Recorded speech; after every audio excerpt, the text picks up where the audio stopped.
If you ever hear a voice on the radio calling your name, don't answer it. I did, and now I'm the only one who knows what really happened the night the world went quiet. Asterisk. M. Aaron Hawley, and I worked the graveyard shift at station 97.5. One of those small local stations nobody listened to unless they were lonely at 3 a.m. T stood alone on a hill, ringed with fog and dead trees, a place with an air that was perpetually colder inside than out. Folks said it was haunted, but I knew better. Haunted places make noise. This place sounded like it was holding its breath. My working hours began at midnight. It started exactly as it had on all the nights before, with just one difference. The static no longer was static. It had a rhythm, a pulse, as if something were breathing through the wires. I should have walked out then. About 1 a.m., I leaned back in the chair. I dozed. The music played. The signal flickered. The static rose. I touched the console. Was sometimes necessary with older equipment, and then there was silence. Completely. A dead, suffocating silence filled the studio, and then, through my headphones, Aaron and I ripped them off. My heart pounded against my throat. I wasn't broadcasting live. My mic was muted. No one should have been able to pronounce my name. The voice came again. Silence.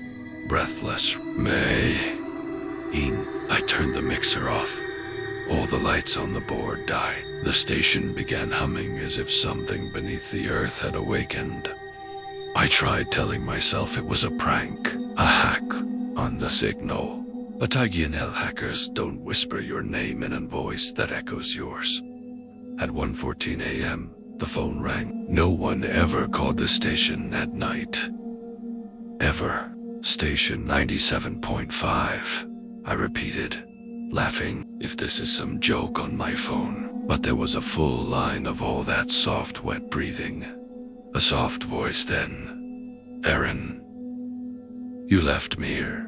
Every hair on my arms stood on end. Who is this? I whispered. You forgot me. It's sad, but I remember you.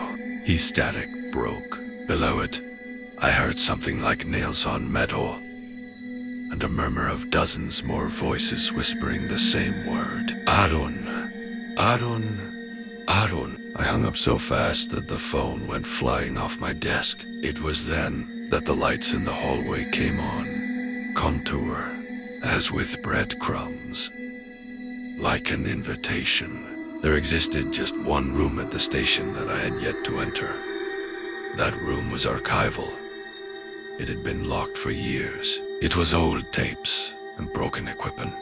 So said the manager. But that night, the door was open. A lone, flickering light bulb lit up the room.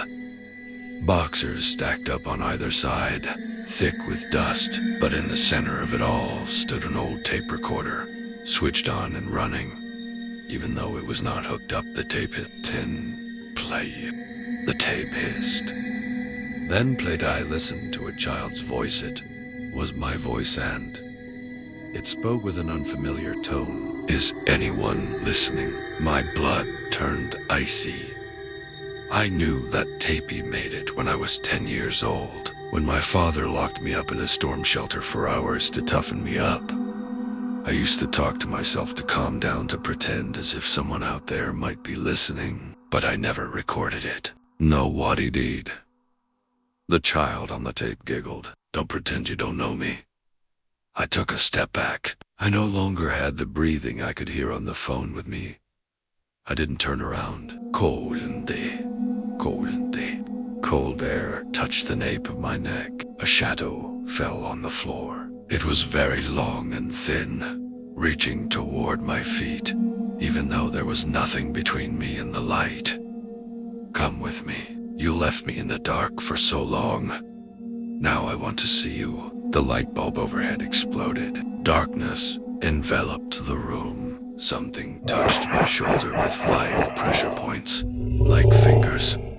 I bolted, ran back to main studio, slammed door, locked it. Chest heaved, sweat trickled down my neck. The station was silent. Too silent. The next thing that happened was that the radio control panel turned on by light flashes, dials spin, buzzing speakers, static burst forth. Thick and heavy as a voice, muffled and straining to get through. And then, amidst all that noise, we're already inside OT. Exactly las 2 de la mañana. All stations went silent. All frequencies. A wall of static. I changed stations, station after station, longing for something regular. But it seemed like every station had the same undertone. Herein, it wasn't a prank. This isn't equipment failure. It was an act from which the doors of the recording studio began rattling. There was something banging on the outside, slow, steady, attempting to break in. I backed up against the legs, making contact with the console. The thudding ceased, and then came the warning signal for an emergency broadcast. It blared loud enough to be ear-shattering. Red lights flashed. The computer screen flickered with a message I will never forget. Asterisk. Asterisk evacuate. IT has breached. There were no lights. The room plunged into total black, and in the dark, something whispered. I remember everything now. Do you? I didn't want to remember, but the voice compelled it. Pictures flooded my mind me as a boy, alone in the storm shelter with no lights. Something whispering from the corner. Something that wasn't me. Something that wasn't human. I had talked to it. Vetted my fears. Named Italiano. That name is gone from my memory, and it's from the past. But as a child, I opted to open a door within my own mind. Something slipped through. Something that followed me. And it still managed to find me again, via the one thing that never listens. The radio. You said you would return, hissed the voice. And so you have. A hand I scold and wrong caught my wrist. Primetas crea med. And something screamed back. Not in the room, in the speakers. In every frequency. I don't recall running out of the studio. Don't remember bursting out into the fog that waited outside. Just the sound that followed me. Static. Breathing my name, spreading like an illness throughout the night. As I reached my car, I noticed that my radio began turning on by itself. Despite as many times as I broke the dashboard, it just whispered, "We can't be turned off." I continued driving until the signal disappeared. It, however, never had an end. It followed me home, into my ways, or into my sleep. And last night, it whispered something new. We're almost done waiting. If your radio is on, and it's talking to itself, don't listen. Because if it mentions your name, I am no longer living this story. I am living it with you. Subscribe. Glow.